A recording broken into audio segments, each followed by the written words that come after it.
बिस्मिल्लाहिर्रहमानिर्रहीम। अस्सलाम वालेकुम स्टूडेंट्स। अभी हम डिस्कस करने जा रहे हैं चैप्टर नंबर 10 IAS 38 MCQs। ठीक है, सबसे पहले MCQ नंबर 1। MCQ नंबर 1 में वो कह रहा है power limited has spend ₹2 lakh researching new cleaning chemicals in the year ended 31 December 2020। ठीक है, इस ईयर में उसने ईयर एंडेड 31 दिसंबर 2020 में उसने क्या किया है,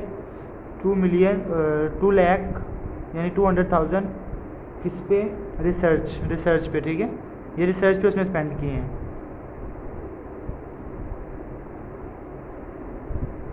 ये उसने रिसर्च पे स्पेंड किए हैं। आगे वो कह रहे हैं they have also spend 400,000 developing a new cleaning product which will be not go into commercial production until next year. ये जो उसने 400,000 है, ये किस पे उसने स्पेंड किए हैं, डेवलपमेंट। ठीक है, उसने खुद बता दिया डेवलपमेंट में ये उसने स्पेंड किए हैं। नेक्स्ट वो कह रहा है the development of project meets the criteria. Development में क्राइटेरिया भी मीट हो रहा है।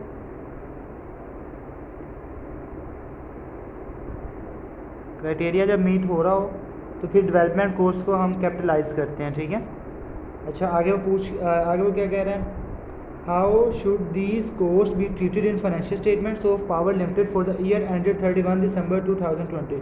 हाँ, वो सिंपली को पूछा है कि फाइनेंशियल स्टेटमेंट्स में ये इन दोनों को हम क्या करेंगे। तो जब अगर क्राइटेरिया मीट हो रहा है तो फिर डेवलपमेंट कॉस्ट को हम कैपिटलाइज करते हैं। ठीक है, और रिसर्च कॉस्ट को हम सिंपली एक्सपेंस आउट करते हैं। ठीक है, या प्रॉफिट और लॉस में हम इसको एक्सपेंस आउट करते हैं, एक्सपेंस आउट हो जाएगी। जबकि डेवलपमेंट कॉस्ट क्या हो जाएगी, अगर क्राइटेरिया मीट हो रहा है तो कैपिटलाइज हो जाएगी। ठीक हो गया। तो उसने ये MCQ नंबर 1 में ऑप्शन नंबर सी में उसने कह दिया ₹400,000 शुड बी कैपिटलाइज्ड। ठीक है, 400,000 कैपिटलाइज हो जाएंगे क्योंकि क्राइटेरिया मीट कर रहे थे और डेवलपमेंट कॉस्ट थी। ठीक है, रिसर्च कॉस्ट कैपिटलाइज नहीं होनी होती, डेवलपमेंट कॉस्ट कैपिटलाइज होती है अगर क्राइटेरिया मीट हो रहा हो तो। As an intangible asset and should not be amortised. Amortise जाहिर सी बात है इस वजह से नहीं होगी क्योंकि वो अगले साल उसने बताया था which will not go into commercial production until next year. अभी वो रेडी टू यूज़ नहीं है, नेक्स्ट ईयर होगा तो नेक्स्ट ईयर अमोर्टाइज होगा। आगे वो कह रहा है ₹200,000 should be written off to statement of profit और लॉस। तो ये सिंपली एक्सपेंस आउट हो जाएगा 200,000। ठीक है, इसका हो गया option number C, option number C. ठीक है, आगे MCQ नंबर 2। MCQ नंबर 2 में वो कह रहा है which two of the following items below could potentially be classified as intangible assets. ये वो पूछा है इनमें से कौन कौन सी इंटेंजिबल एसेट्स में हम रिकॉर्ड कर सकते हैं। तो इंटेंजिबल एसेट्स सबसे पहले परचेज ब्रांड। तो जो परचेज ब्रांड नेम होता है वो इंटेंजिबल एसेट हो जाता है। ठीक है, परचेज ब्रांड हो जाता है, लेकिन जो अपना ब्रांड इंटरनली जनरेट होता है वो नहीं हो सकता। ठीक है, वो इंटेंजिबल एसेट नहीं होता, उसको हम रिकॉग्नाइज नहीं करते। उसको रिकॉग्नाइज क्यों नहीं करते, एक तो उसमें स्टैंडर्ड कहता है कि जो इंटरनली जनरेट ब्रांड है उसका हमें पता नहीं है कि उसकी हम कॉस्ट नहीं एस्टिमेट लगा सकते, हम उस कॉस्ट का अंदाज़ा नहीं लगा सकते जो कॉस्ट लगी है ब्रांड जनरेट करने में। लेकिन जो हम ख़रीदते हैं उसमें हम एस्टिमेट लगा सकते हैं कि कितने का ख़रीदा है। ठीक है, वो जाहिर सी बात है, हम इस तरह एस्टिमेट लगाते हैं कि जितने एसेट्स हैं, नेट एसेट्स हैं, और जितनी हमने इन्वेस्टमेंट में हमने कैश दिया या पैसे दिए हैं उसका डिफरेंस आ जाता है गुडविल का। तो वो ब्रांड नेम परचेज, तो ये इंटेंजिबल एसेट में आ सकता है। तो आगे बी में कह रहा है ट्रेनिंग ऑफ स्टाफ। तो जाहिर सी बात है, इसका तो कोई क्वेश्चन पैदा नहीं होता कि इसको इंटेंजिबल एसेट में रिकॉर्ड किया जाए, इसलिए तो सिंपली एक्सपेंस आउट होनी है।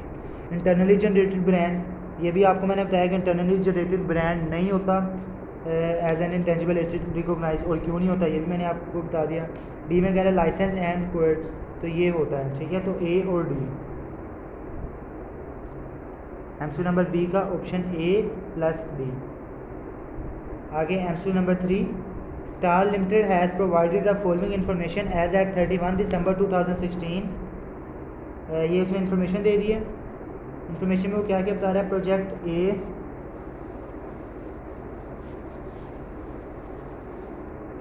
₹500,000 has been spent on research phase of this project during the year। 500,000 research में।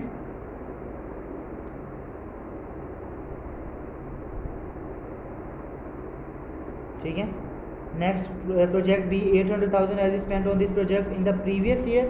प्रीवियस ईयर में 800,000 or and rupees 200,000 this year. The project was capitalized in the previous year. However, it has been decided to abandon this project at the end of year.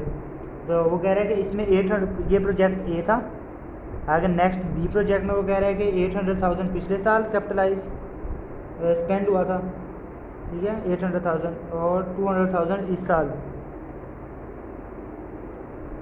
Was capitalise in previous year, ठीक है, ये पिछले साल capitalise हो गया था. It has been decided to abandon this project, इस दफ़ा इसको प्रोजेक्ट को ख़त्म कर देना, छोड़ देना at the end of year. अच्छा, आगे प्रोजेक्ट सी में वो कह रहा है ₹1,000,000. Project C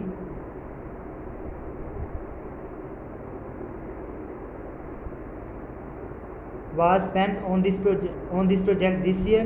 This project meets the criteria of IAS 38 and is to be capitalized. इसको उसने खुद बता दिया कि ये क्राइटेरिया मीट कर रहा है और कैपिटलाइज होगा. तो नेक्स्ट वो पूछ क्या रहा है, which of following adjustment will be made in financial statements as at 31 December 2016. तो कह रहा है 31 दिसंबर 2016 में कौन सी एडजस्टमेंट हम इस साल करेंगे. तो इसमें भी सेम क्राइटेरिया हमें पता होना चाहिए कि क्राइटेरिया क्या है मीट करने का. इस पे तो उसने बता दिया क्राइटेरिया मीट हो रहा है, ठीक है. सी पे उसने बता दिया criteria project meets the criteria of IAS 38 and is to be capitalise. तो ये सिंपली कैपिटलाइज होना है as a non current asset, ठीक हो गया. Non current asset as a capitalise हो जाएगा.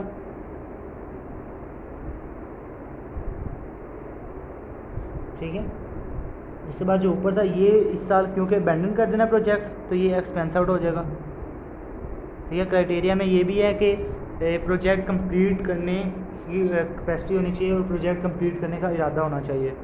तो ये प्रोजेक्ट दरमियान में छोड़ रहे हैं, तो इस वजह से इसको एक्सपेंस आउट कर देंगे, एक्सपेंस आउट हो जाएगा. ठीक है. प्रॉफिट और लॉस में चला जाएगा. और ऊपर ये रिसर्च है तो ये भी एक्सपेंस आउट हो जाएगा. ठीक है. तो ये कितना 1.5 मिलियन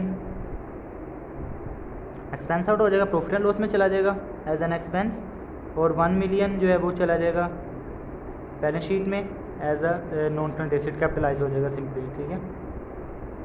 तो ये उसने बता दिया है ऑप्शन नंबर बी में कि reduce profit by 1.5 million. Reduce profit का मतलब यही है कि वो एज एन एक्सपेंस चार्ज हो जाएगा, एक्सपेंस आउट हो जाएगा, प्रॉफिट और लॉस में एज एक्सपेंस रिकॉर्ड हो जाएगा. कितना 1.5 मिलियन, 1 मिलियन ये और 0.5 मिलियन ये, 1.5 million. And increase non current assets bye ₹1 million. और ये जो 1 मिलियन कैपिटलाइज हुआ है नॉन करंट एसेट में, तो ये इंक्रीज हो जाएगा सिंपली. ठीक हो गया. इसका हो गया option number B. MC number 3 का. आगे MC नंबर 4. MC नंबर 4 में वो कह रहा है which of the following statements concerning the accounting treatment of research and development expenditures are true according to IAS 38. एक डायन पर ऐसे वो कह रहा है कौन सी स्टेटमेंट ट्रू है. तो पहले में वो कह रहा है research is original and plan investigation undertaken with the prospect of gaining new knowledge and understanding. तो ये तो जारी सी बात है कि रिसर्च ओरिजिनल होनी चाहिए और प्लान इन्वेस्टिगेशन होनी चाहिए ताकि न्यू नॉलेज और अंडरस्टैंडिंग हो जाए, न्यू मेथड डेवलप हो सके. ठीक है. आगे वो कह रहा है development is the application of research finding. जाहिर सी बात है जो रिसर्च में हमने फाइंड किया डेवलपमेंट उसके मुताबिक होनी चाहिए. ठीक है. तो ये दोनों अभी तक ठीक आ रहे हैं, दोनों उसने ठीक स्टेटमेंट्स कही हैं. थर्ड में वो कह रहा है depreciation of plant used specifically on developing a new project can be capitalised as part of development cost. तो ये भी ठीक है कि जो डेप्रिसिएशन जो हुई है वो भी कैपिटलाइज होगी, जो प्लांट यूज़ हुआ डेवलपमेंट में. ठीक है. उसकी जो डेप्रिसिएशन है वो भी कैपिटलाइज होगी, एज अ कॉस्ट रिकॉर्ड होगी, क्योंकि वो स्पेशली उसी चीज़ के लिए यूज़ हुआ था. ठीक हो गया. आगे डी में वगैरह expenditure once treated as an expense can not be reinstated as an asset. तो ये तो सिंपल जारी सी बात है, जब एक दफ़ा उसको एक्सपेंस आउट कर दिया तो बाद में उसको कैपिटलाइज नहीं कर सकते. तो ये चारों की चारों ही सही हैं. तो इसमें हो जाएगा option number D. MC number 4 में ऑप्शन नंबर डी के तमाम की तमाम सही हैं. All of above statements are true.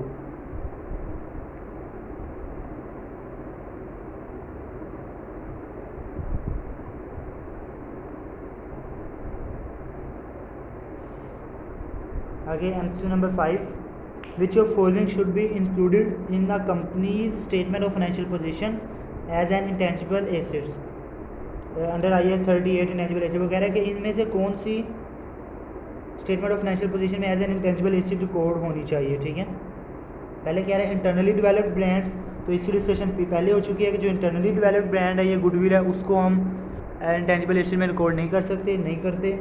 आगे कह रहा है इंटरनली जनरेटेड गुडविल, तो ये भी एक ही बात है, अगर ब्रांड या गुडविल इंटरनली जनरेटेड है तो उसको हम इंटेंजिबल एसेट्स में रिकॉर्ड नहीं कर सकते, ठीक है। आगे वो कह रहा है expenditure on completed research, research का जो एक्सपेंस है उसको हमने सिंपली एक्सपेंस आउट करना होता है, ठीक है, तो इसको भी हम रिकॉर्ड नहीं कर सकते as a intangible asset. D में कह रहा है payment made on successful registration of patent, तो जाहिर सी बात है अगर डेवलपमेंट के बाद डेवलपमेंट पे कोई पेमेंट करनी पड़ी तो उसको हम as a intangible asset record करेंगे, ठीक है। तो 5 का हो जाएगा डी, ये सिंपल था क्योंकि इसकी डिस्कशन इंटरनली जनरेटेड की पहले भी हो चुकी थी। आगे एमसी नंबर 6, इसको ऐसा कर देते हैं।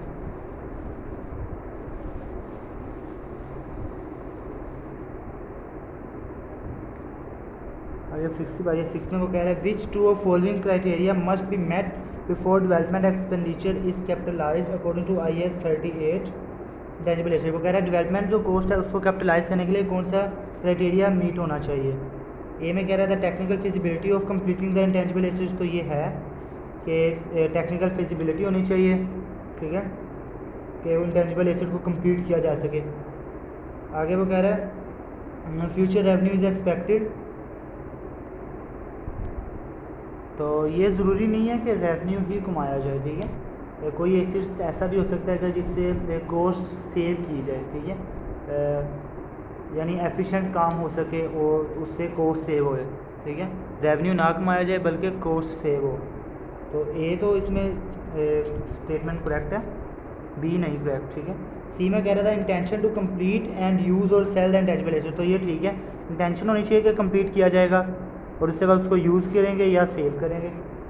There is no need for reliable measurement of expenditure, तो इसका तो कोई नहीं है, ये सिंपल ए और सी क्राइटेरिया जो है ना वो मीट होने चाहिए। 5 क्राइटेरिया जिनमें से 2 ये हैं, और ये वैसे स्टैंडर्ड में IAS 38 में पैरा नंबर 57 ये बात लिखी हुई है, ठीक है। अगर आप स्टैंडर्ड लेके जाते हैं तो वहाँ पे क्राइटेरिया लिखा हुआ है कि क्या क्या क्राइटेरिया मीट होना ज़रूरी है to record an asset as intangible asset, to record development cost as intangible asset. अच्छा आगे 7, which of following shall be capitalised as intangible asset in the financial statement, वो कह रहा है किसको कैपिटलाइज करेंगे as a financial as an intangible asset को, as an intangible asset किसको कैपिटलाइज करेंगे। ए में कह रहा है rupees 400,000 developing a new process which will bring in no revenue but is expected to bring significant cost saving, तो ये simply अभी बात इसके बारे में हुई है कि ज़रूरी नहीं है कि रेवेन्यू कोई भी जो हम रिसर्च और उसके बाद रिसर्च के बाद डेवलपमेंट करते हैं कोई भी एसेट वो हमें रेवेन्यू कमा के दे, वो हम यूज़ करें, हो सकता है वो हमारी कॉस्ट सेव कर रहा हो, ठीक है, इस वजह से हम कुछ चीज़ें ख़रीदें कि हमारी कॉस्ट सेव करेंगे ये चीज़ें, तो वो भी इंटेंजिबल एसेट हो सकता है अगर डेवलपिंग कॉस्ट लगी है, उस पर डेवलपमेंट में कॉस्ट लगी है और वो क्राइटेरिया मीट हो रहा है, ठीक है। तो इसमें उसने यही बताया कि डेवलपिंग कॉस्ट लगी है, ठीक है, रेवेन्यू नहीं कमा के दे रहा ये, लेकिन कॉस्ट सेव कर रहा है, तो ये सिंपली हो जाएगा क्राइटेरिया मीट, जो क्योंकि उसने सिर्फ इसकी बात की है रेवेन्यू की और कॉस्ट सेविंग की, उसने ये बाकी क्राइटेरिया की डिस्कशन इसमें नहीं की, तो हम एज्यूम करेंगे कि बाकी क्राइटेरिया मीट हो जाएंगे, ठीक है। तो ये क्राइटेरिया तो मीट होगा जो उसने बताया, इसका ए हो जाएगा, ठीक है। नेक्स्ट भी हम पढ़ लेते हैं। बी में कह रहा है rupees 400,000 developing a new product during development a competitor launched a rival product and now entity is hesitant to commit further funds to the process, तो यहाँ पे एंटिटी ने खुद ही हेसिटेट कर लिया कि अब वो कंप्लीट नहीं करना चाह रही, तो जाहिर सी बात है इंटेंशन कंप्लीट करने की होनी चाहिए, फिजिबिलिटी होनी चाहिए और एंटिटी को वो कंप्लीट करना चाहिए, फिर ही उसको कैपिटलाइज करेगा एज एन इंटेंजिबल एसेट। तो सी में कह रहा है कि 400,000 spend on marketing a new product which has led to increase sale. तो ये तो सिंपली कोई एसिड नहीं है, ये तो सिर्फ मार्केटिंग में यूज़ हुआ है, ठीक है। लास्ट डी में कह रहा है 400,000 spend on designing a new corporate logo. तो कॉर्पोरेट लोगो बनाना, ये ब्रांड जनरेट करना होता है, तो ये भी एज एन इंटेंजिबल एसिड हम रिकॉर्ड नहीं कर सकते, ठीक है। आगे एमसीक्यू नंबर 8 की तरफ चलते हैं। एमसीक्यू नंबर 8 में वो कह रहा है which of following can not be recognise as an intangible non current asset in Ghalib Limited. कौन सा एज एन इंटेंजिबल एसिड नहीं रिकॉर्ड किया जा सकता? Ghalib Limited consolidated statement of financial position at 30 September 2021, ठीक हो गया। ए में कह रहा है GL spend 132 million developing new type of product. 132 million उसने यूज़ किए हैं डेवलपमेंट में, ठीक है। अब देखते हैं क्राइटेरिया मीट हो रहा है कि नहीं। In June 2021 management worried that it would be too expensive to fund, यानी बहुत एक्सपेंसिव हो जाएगा। The finance to complete the project came from cash injection from benefactor received in November 2021। तो यहाँ पे उसने कहा है कि जून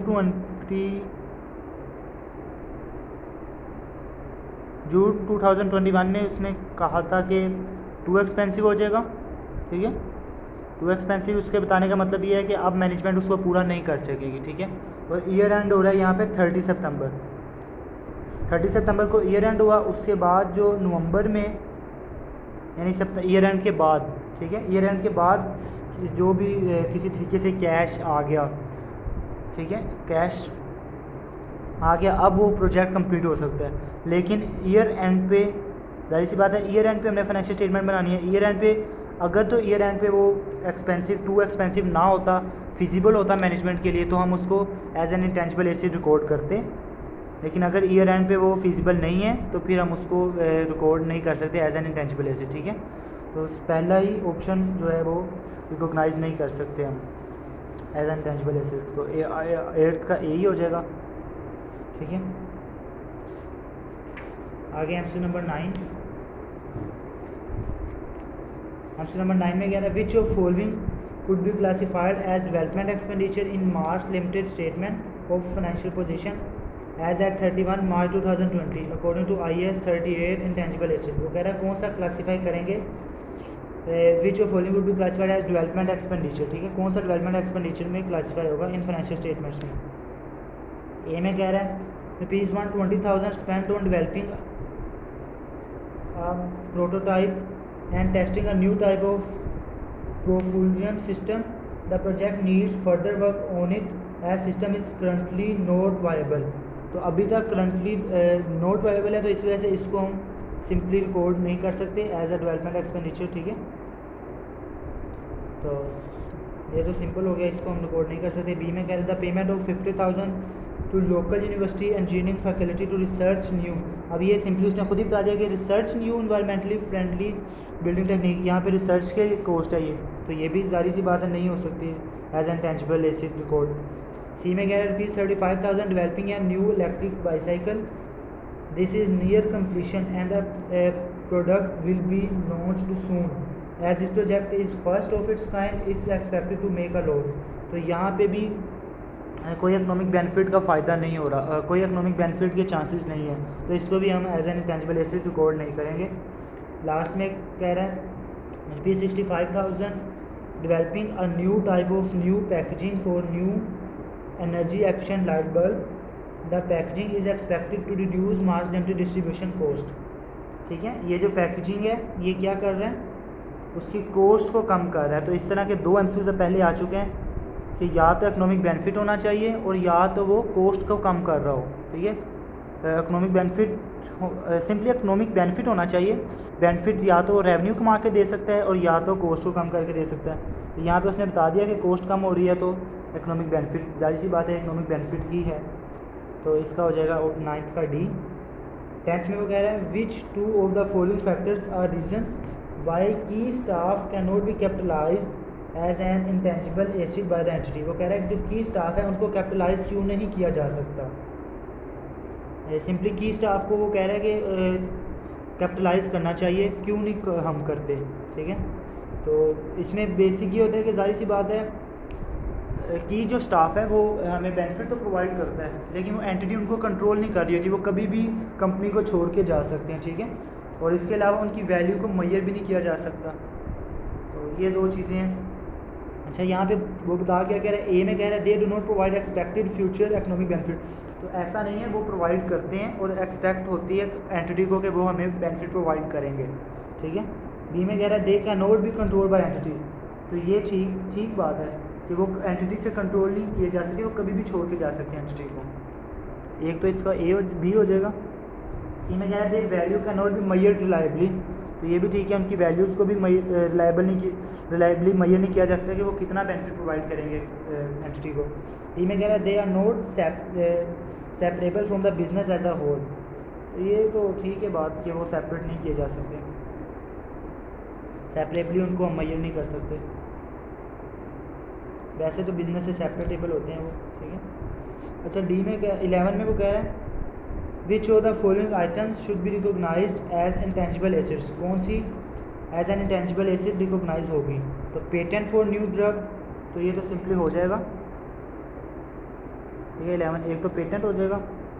दूसरा वो बी में सेकंड में कह रहा है लाइसेंस फॉर न्यू वैक्सीन। तो लाइसेंस भी इंटेंजिबल एसिड है, ठीक है, पेटेंट भी है।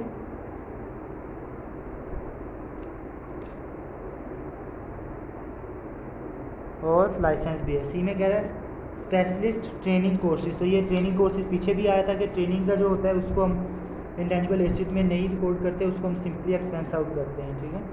क्योंकि जिसको ट्रेनिंग दी है जाहिर सी बात है वो कभी भी कंपनी को छोड़ सकते हैं, तो वो ना वो कंपनी के अंडर होते हैं और ना ही वो, जाहिर सी बात है जब एंटिटी उनको कंट्रोल नहीं कर रही तो एंटिटी उनको एज एन एसिड रिकॉर्ड भी नहीं कर सकती।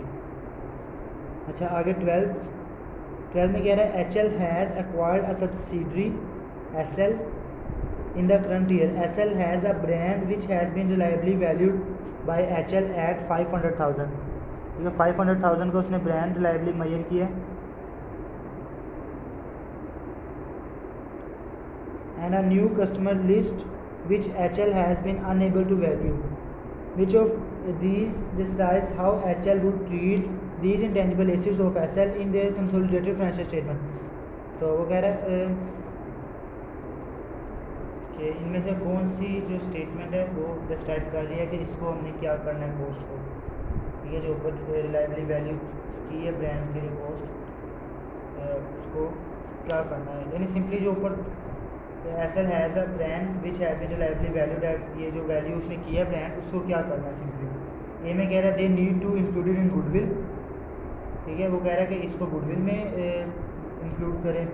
बी में कह रहा है the brand should be capitalised as a separate intangible asset whereas customer list should be included in goodwill, within goodwill.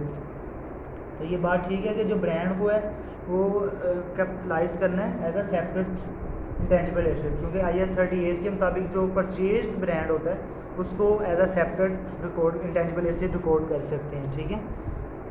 और जो दूसरी बात उसने कही है कि whereas customer list should be included within goodwill. Customer list चूँकि उसने ऊपर बताया कि HL has been unable to value, उसकी वैल्यू नहीं लगाई जा सकती, इस वजह से उसको सिंपली गुडविल में हम ऐड कर देंगे, ठीक है, उसको अलग एज इंटेंजिबल एसेट नहीं कर सकते। इंटेंजिबल एसेट्स की खसूसियात में ये है कि उसको वैल्यू भी किया जा सके, ठीक है। तो इस वजह से इसका ऑप्शन नंबर बी ही हो जाएगा कि ब्रांड को कैपिटलाइज कर देंगे एज सेपरेट इंटेंजिबल एसेट, जबकि जो कस्टमर लिस्ट है उसको हम should be included within goodwill, उसको सिंपली गुडविल में इंक्लूड कर देंगे, ठीक है। तो 12th का हो जाएगा बी।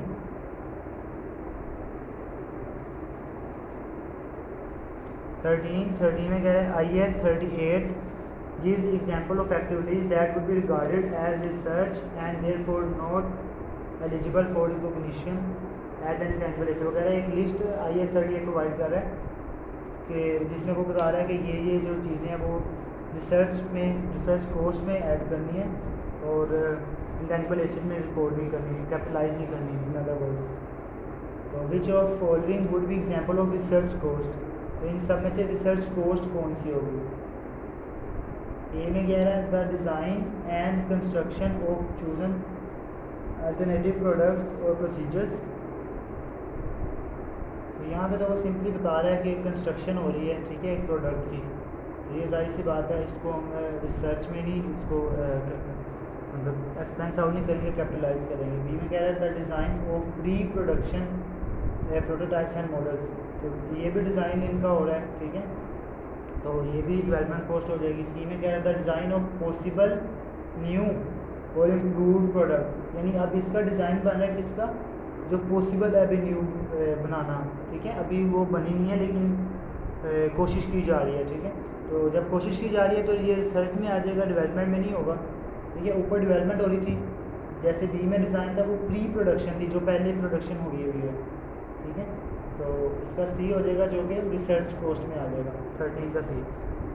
इसके अलावा वैसे भी स्टैंडर्ड्स में उसने ऊपर खुद बता दिया कि एग्जांपल्स में दी हुई हैं, ठीक है, examples of activities that would be regarded as research, वहाँ से भी देखी जा सकती हैं, ठीक है। स्टैंडर्ड्स अगर आप ओरिजिनल स्टैंडर्ड्स परचेज़ करते हैं और वो लेके जाते हैं पेपर में, तो फिर वहाँ से देख के भी ये किया जा सकता है कि कौन सी एग्जांपल उसमें दी हुई या कौन सी नहीं दी हुई।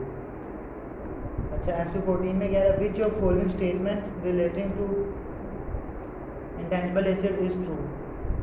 वो कौन सी जो स्टेटमेंट है वो ट्रू है। पहले में कह रहा है all intangible assets must be carried at amortised cost और at an impaired amount, they can not be revalued upward. तो ये स्टेटमेंट तो गलत है, क्योंकि बाद में भी उनको रिवैल्यू किया जा सकता है अपवर्ड, ठीक है। अगर रिवैल्यूएशन हो रही है तो वो जाहिर सी बात है अपवर्ड भी हो सकती है रिवैल्यूएशन। बी में कह रहा था development of new process which is not expected to increase sale revenue, यानी जिससे सेल इंक्रीज़ नहीं हो रही, रेवेन्यू इंक्रीज़ नहीं हो रहा, में स्टिल भी recognised as an intangible asset, उनको फिर भी इंटेंजिबल एसेट पे रिपोर्ट किया जा सकता है। तो इस तरह के बात 2-3 दफ़ा पहले भी हम कर चुके हैं कि ज़रूरी नहीं है कि कोई भी जो इंटेंजिबल एसेट है वो रेवेन्यू ही इंक्रीज़ करे, ठीक है। ज़रूरी नहीं है कि वो रेवेन्यू, कोई भी जो इंटेंजिबल एसेट है वो रेवेन्यू इंक्रीज़ करे।